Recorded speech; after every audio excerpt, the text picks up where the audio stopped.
প্রতিদিনের চিন্তা ও প্রার্থনা। 27 সেপ্টেম্বর। দিনের প্রধান চিন্তা। স্বার্থহীন ভক্তি গভীর অন্তর মন্দিরের লুকানো দুয়ার খুলিয়া দেয়। মুখস্থ করা যায়। হও তুমি প্রস্তুত তাঁহার সন্নিকট আগমন লাগি। করো তুমি সংগ্রহ এবার মধুর কুসুম রাশি অন্তরের উদ্যান হতে। গাঁথো এক মালা তুমি প্রিয়তম তরে, ফুটাইছ যাহা সযতনে তব প্রেমের কুসুম সম্ভার, করিতে তাহারে আনন্দ দান। সুরভিত তারা তোমারই প্রেমের গন্ধ ভারে। হে প্রেমী, ভুলিও না তুমি প্রাণের আবেশে করিতে তাহারে এই মাল্যদান। উপদেশ। মানুষ যখন তাহার আত্মাকে বহির্মুখী করিয়া নিজেকে একেবারে খুলিয়া দিয়া ভিতরের ভাব প্রকাশ করে, তখন তাহার অন্তরের উচ্ছ্বসিত ভাষা অন্য লোকের কানে অদ্ভুত শোনায়।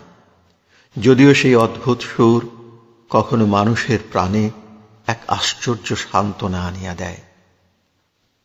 আমরা যখন কাহারও রচিত সুন্দর প্রার্থনা উচ্চারণ করি, তখন সেই প্রার্থনার সঙ্গে যদি আমাদের প্রাণের ছন্দ ও সুর না মিলায়, তবে তাহা আমাদের প্রাণে কোনো শক্তি সঞ্চার করিতে পারে না। আমাদের হৃদয়েও কোনো ভাব বা অনুভূতি জাগে না। আমরা যেন না ভুলিয়া যাই যে আন্তরিক ভক্তির কি বিরাট ক্ষমতা।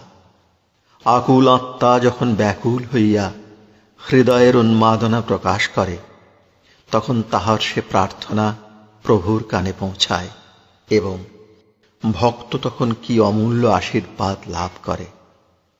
প্রার্থনা।